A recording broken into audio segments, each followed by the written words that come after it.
In the news this week, what are the chances Labor to face another contender in the Rockingham by-election as the Western Australia Party exclusively revealed their new candidate? High expectations. Prominent community leaders lay out their vision for new Premier Cook. Alternative to The Voice, part 2 of the No Campaign's interview on Western Perspective, and later Dr. Andrew Miller's comment. This is The Evening News with Ivan Loon and Maliva Thorne. Good evening. The Rockingham by-election is heating up with alternative parties contesting in one of the safest Labor seats in the country. The Western Australia Party also announced their bid with university academic Janita Knapp as the candidate for Rockingham. She reveals her reasons for running in an exclusive interview. Rockingham is Australia's safest Labor seat, yet independent political parties such as the Western Australia Party announced their move to contest the election. First Nations woman and university academic Janita Knapp has been nominated by the WA Party to run as its candidate.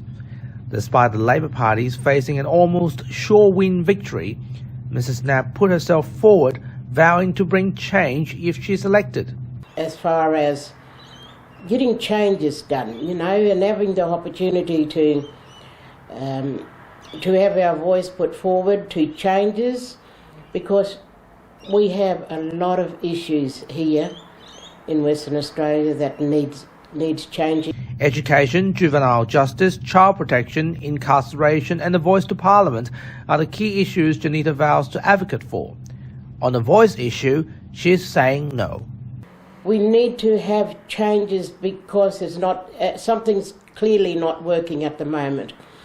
And, this is heartening to see when you're out in the community, there's despair. There's a lot of healing to be done. The party's leader and ex-Liberal MLC Anthony Fells believes Ms Knapp is a strong alternative candidate. We're a minor party.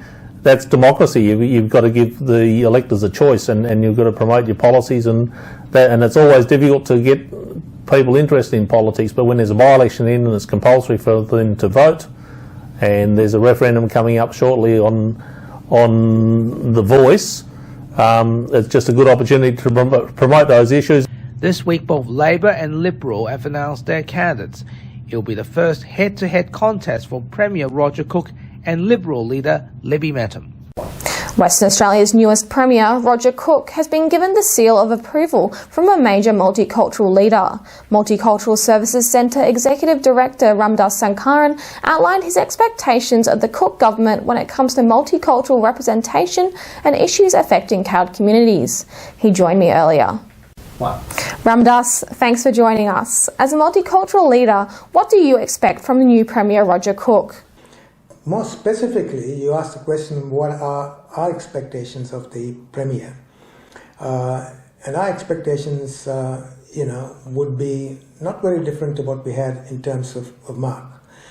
I've forgot to acknowledge that Mark McGowan was, responsible for restoring the core grants that Ethnic Communities Council of Western Australia has been getting for decades, which unfortunately was terminated by the Barnett government.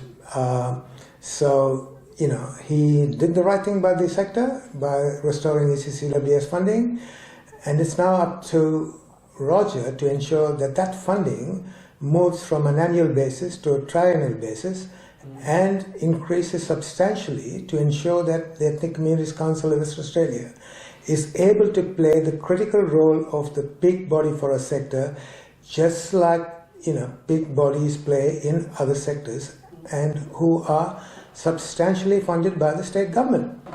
So that's an expectation of the Cook government. So you want to see Roger prioritise women of colour in government positions? Other expectations are in terms of representativeness.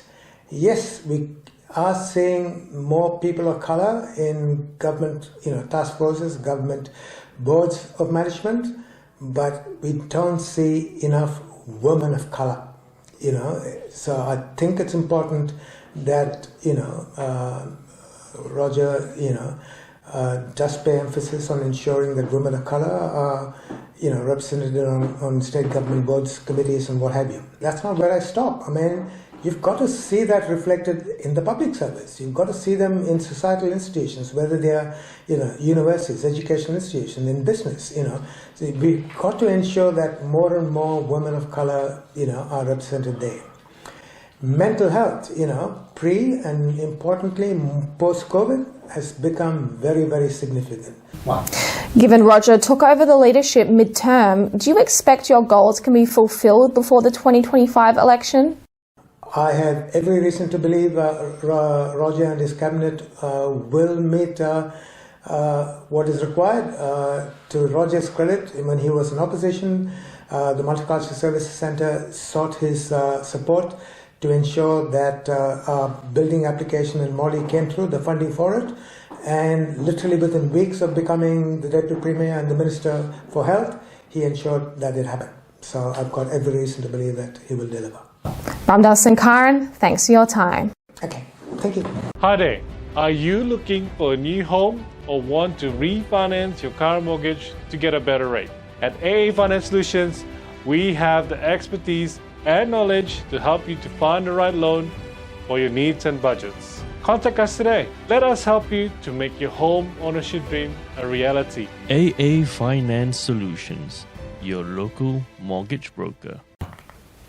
Police have located a man in his 60s who went missing in bushland near Kununurra earlier this week. The 67-year-old man from Victoria was missing for 4 days after going hiking in the Carboy Ranges on Tuesday. According to WA Police, he was bushwalking with a group made up of 8 people. They were planning to travel from Revolver Falls to Packsaddle Springs.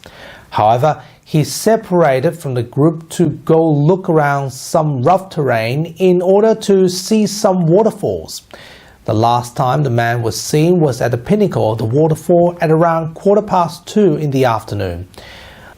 After several days of searching on the land and in the air, the 67-year-old man was located at about 9:30 a.m. within the search area. The Kununurra Police wanted to give their thanks to SES and Heli Spirit as they provided outstanding assistance in the search for the missing man. The police also warned hikers to be prepared when out in the Kimberley and always carry a personal locator beacon. A 36-year-old man has been charged after a wild car chase across Perth's northern suburbs. The chase began just after midnight when police witnessed a stolen black VW Tiguan commuting on Wright Street in Cloverdale. The car took off at speed before police officers could engage with it. Police Air Wing coordinated a resolution strategy after tracking down the car as it went through several suburbs. Multiple police cars were deployed into the area of the car and a tyre deflation device was used on Karrinyup Road to stop the vehicle.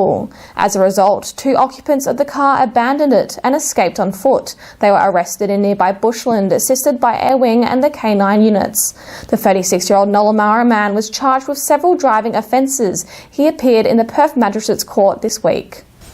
Australians are still doing it tough as the Reserve Bank may raise interest rates to clamp down on inflation. The latest increase means households will have to pay an extra $78 to an average total of $2,870 per month. Meanwhile, for home buyers, no lenders are offering below 5% at the moment, according to AA Finance mortgage broker Leonard Nugget Widjaja. Yeah, that's pretty much gone now. So there's no longer any lenders that's offering below 5%. For the variable, you're expected to pay about the high mid 5%, so about the 5.6%. But for the fixed rate, you still can get a little bit of a bargain for about the low 5%.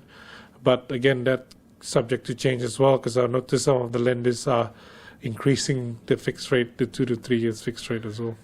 The Cook government will increase the safety and welfare of juvenile detainees at Banksia Hill Detention Centre, backed by a joint department review of infrastructure needs for WA's youth justice system.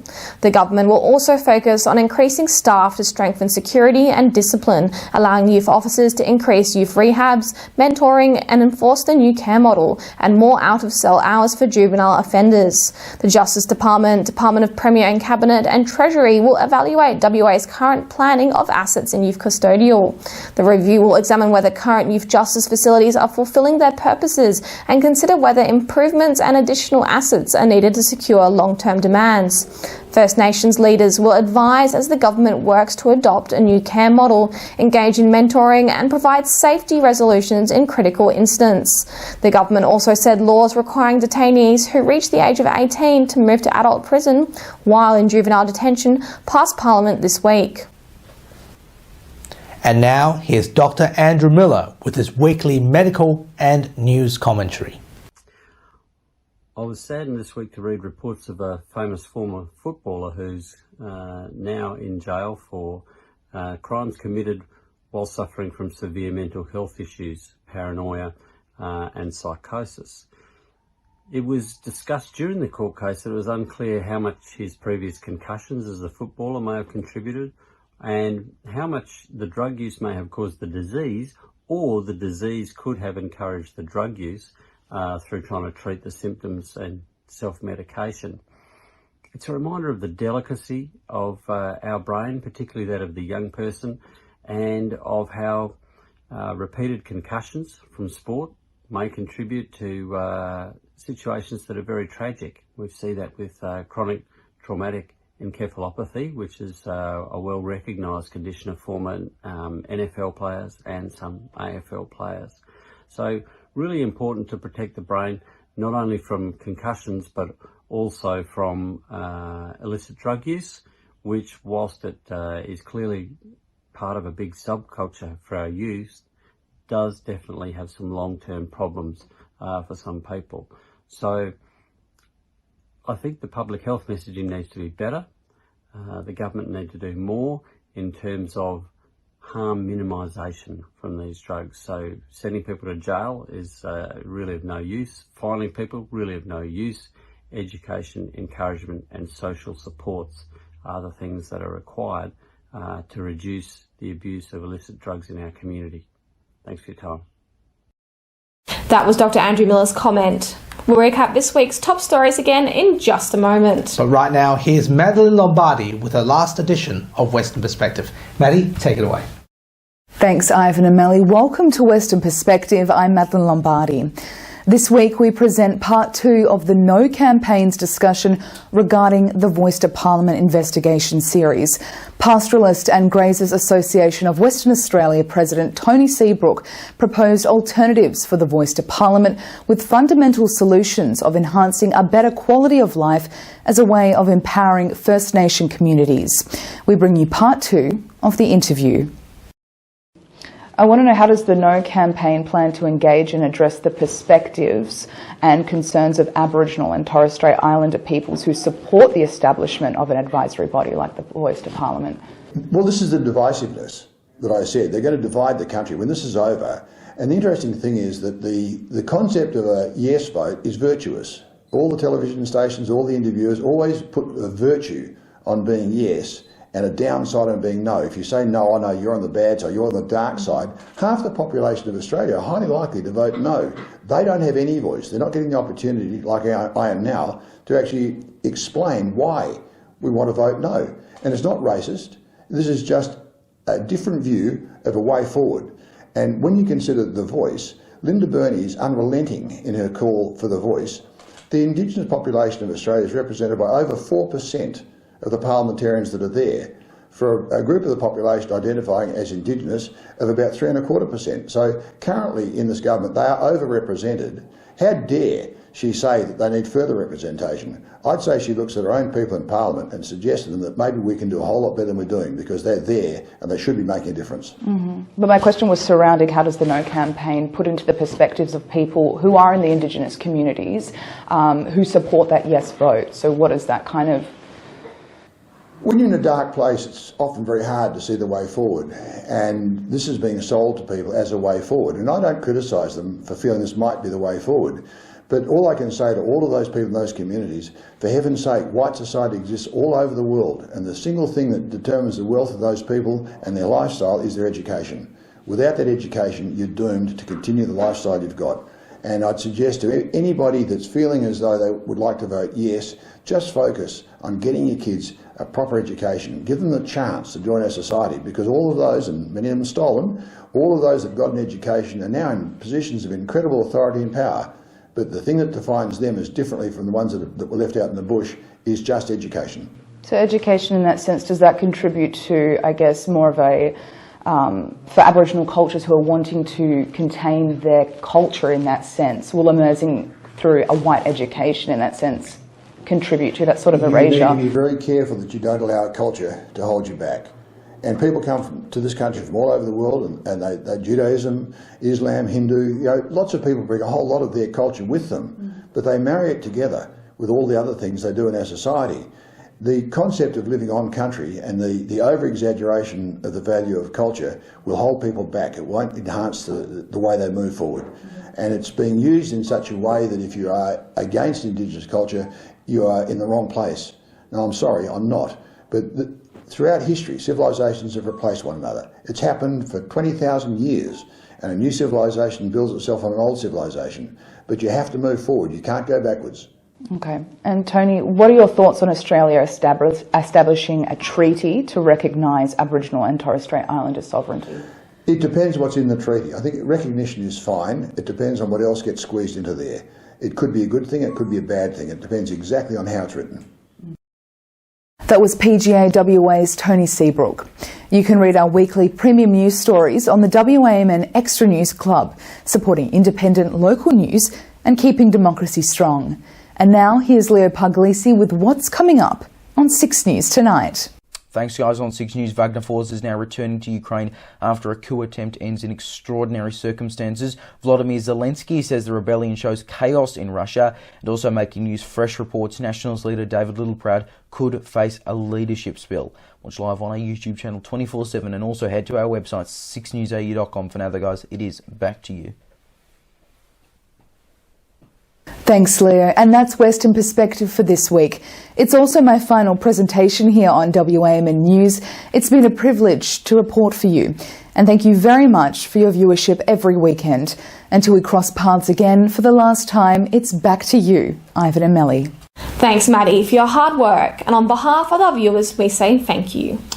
And on behalf of our viewers, you'll be sorely missed. And of course, it's been an honour and a pleasure to work with you. That's our weekly news and current affairs. We have the latest news on our website, wamnnews.com.au. Don't forget to subscribe to the WAMN Extra News Club so we can continue our work in the community. Full details on wamnnews.com.au/news/extra. From Melly and myself, wish you good health, good night. See you next Sunday. Thanks for watching.